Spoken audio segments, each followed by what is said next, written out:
वय अवघं 17 वर्ष, हातामध्ये नुकतीच आलेली 12वीची गुणपत्रिका आणि समोर देशातलं सगळ्यात मोठं शिक्षण मंडळ CBSE। एका बाजूला 18 लाख विद्यार्थ्यांचं भविष्य, 350 कोटींचा महाघोटाळा आणि दुसऱ्या बाजूला ही 3 पोरं, वेदांत श्रीवास्तव, सार्थक सिद्धांत आणि निसर्ग अधिकारी। या 3 मुलांनी मिळून केंद्र सरकारला असं काही झुकवलंय की थेट CBSEच्या अध्यक्षांना आणि सचिवांना आपली खुर्ची गमवावी लागली। पण या बदल्यात या देशानं त्यांना काय दिलं? त्यांना ट्रोलर्सकडून पाकिस्तानी दहशतवादी आणि आतंकवादी ठरवण्यात आलं। नक्की काय हा संपूर्ण प्रकार? CBSEनं नक्की काय घोळ घातला? जाणून घेऊया त्या व्हिडिओच्या माध्यमातून। नमस्कार, मी वैभव पाटील, तुम्ही पाहतात माय महानगर लाईव्ह। या प्रकरणाची सुरुवात होते 13 मे पासून, ज्या दिवशी CBSEचा 12वीचा निकाल लागला। केंद्रीय शिक्षण खात्याच्या अखत्यारीत येणारं 1929 साली स्थापन झालेलं हे CBSE बोर्ड लाखो पालक आपल्या पाल्याला दर्जेदार शिक्षण मिळावं म्हणून इथे ढीगभर पैसे खर्च करतात। या निकालात वेदांत श्रीवास्तव या विद्यार्थ्याला फिजिक्समध्ये अपेक्षेपेक्षा खूप कमी मार्क्स मिळाले। त्यांना आपला पेपर रिचेकिंग करायचा निर्णय घेतला। यावेळी CBSEनं पेपर तपासण्यासाठी एक नवी हायटेक पद्धत आणली होती, जिचं नाव होतं OSM, म्हणजेच ऑन स्क्रीन मार्किंग। मुलांनी हाताने लिहिलेले पेपर आधी स्कॅन करायचे, मग शिक्षकांनी ते कॉम्प्युटरवर तपासायचे आणि कॉम्प्युटरच त्याची टोटल करून निकाल लावणार। पण जेव्हा वेदांतनं त्याचा तपासलेला पेपर डाउनलोड केला तेव्हा त्याला मोठा धक्का बसला।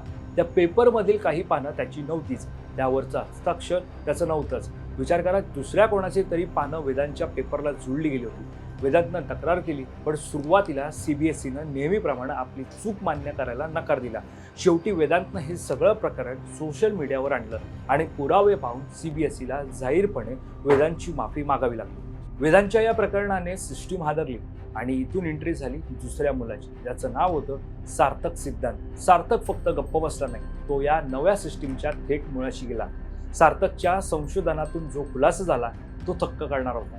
CBSEनं या ऑनस्क्रीन मार्किंगचं 350 कोटी रुपयांचं कंत्राट हैदराबादच्या पोएमपॅक्ट एड्युकेट या कंपनीला दिलं होतं। पण तुम्हाला माहिती आहे का ही कंपनी कोणती आहे?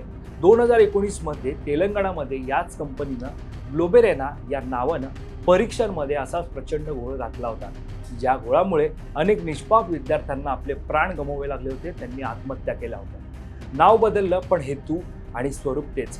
या कंपनीचा हा काळा इतिहास माहिती असूनही CBSEनं अनेक नियम बदलून या कंपनीला 350 कोटींचं कंत्राट दिलं।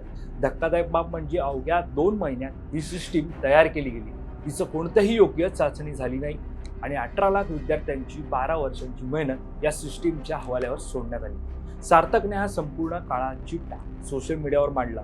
प्रकरण इतकं तापलं की थेट केंद्र सरकारला याची दखल घ्यावी लागली। केंद्र सरकारनं सार्थकला दिल्लीत बोलावून घेतलं। 17 वर्षांच्या या पोरानं थेट केंद्रीय अधिकाऱ्यांसमोर या सिस्टीममधील घोळाचं लाईव्ह प्रेझेंटेशन दिलं। परिणाम काय झाला? केंद्र सरकारनं तातडीनं पावलं उचलत CBSEचे अध्यक्ष आणि सचिव यांना थेट त्यांच्या पदावरून हटवलं। पण हे प्रकरण इथेच संपत नाही। तिसरा मुलगा निसर्ग अधिकारी याने तर निकाल लागण्यापूर्वीच दाखवून दिलं होतं की CBSEची सिस्टीम सहज हॅक होऊ शकते। पण तेव्हा CBSEनं काय केलं? ती हॅक केलेली वेबसाईट डमी होती असं सांगून स्वतःची फाट टोकून घेतली आणि वेळ मारून नेली। या 3 मुलांनी 18 लाख विद्यार्थ्यांच्या भविष्यासाठी लढा दिला, सिस्टीममधला भ्रष्टाचार बाहेर काढला। पण दुर्दैवानं या देशातील सोशल मीडियाच्या काही विकृत ट्रोलर्सनी या मुलांना काय बक्षीस दिलं? त्यांना पाकिस्तानी दहशतवादी, आतंकवादी आणि देशद्रोही अशा पदव्या दिल्या गेल्या। ज्या मुलांचे सत्कार व्हायला हवे होते त्यांना ट्रोल केलं गेलं।